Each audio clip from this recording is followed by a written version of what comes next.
Hello. Congratulations, Joshua, along-along. Nahumana jud ka. Congratulations. Abi na ko og mo give up ka. Kay daghan ka kaayog reklamo sa imong kinabuhi. Daghan kag post, nagareklamo ka. Pero pagsulay lang di ay ito. Maayo gani o wala ka na give up. No? Daghan nga mga pagsulay nga naagian sa imong kinabuhi. Labi na wala imong mama diha. Pero giporsige gud nimo nga makagraduate ka. Og ako kung i-congratulate ang mga persons nga naging bahagi sa imuhang pag-eskwela. I-congratulate nako imong Tita Faith, bisan og sakit na daw yung likod, pero sa katapusan dapit, maghapit na gid siya mo back out, pero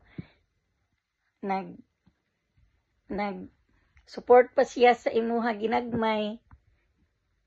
Nya pagsakit sa likod sa imong Tita Faith, ang imong mama na pod na hatagan og maayong trabaho, murag nikunik pod. Nya ako, nya imong Tita Baliling, Tita Ever, nagasupport pod sila. Daghang salamat sa Ginoo nga imong yung natapos ang imong pag-eskwela. Mao na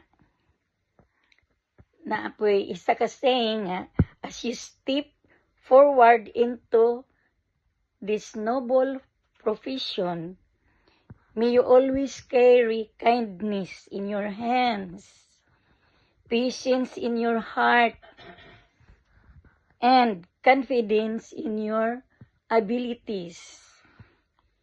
The world needs nurses like you, those who do not only heal the body, but also comfort the soul. And congratulations. Need yun nga ikaw yun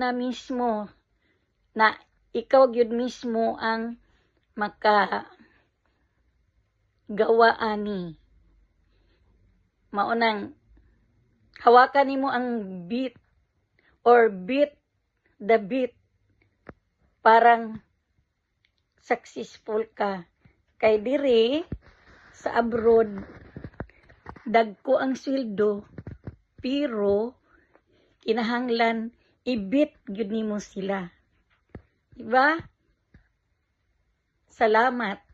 Bye-bye.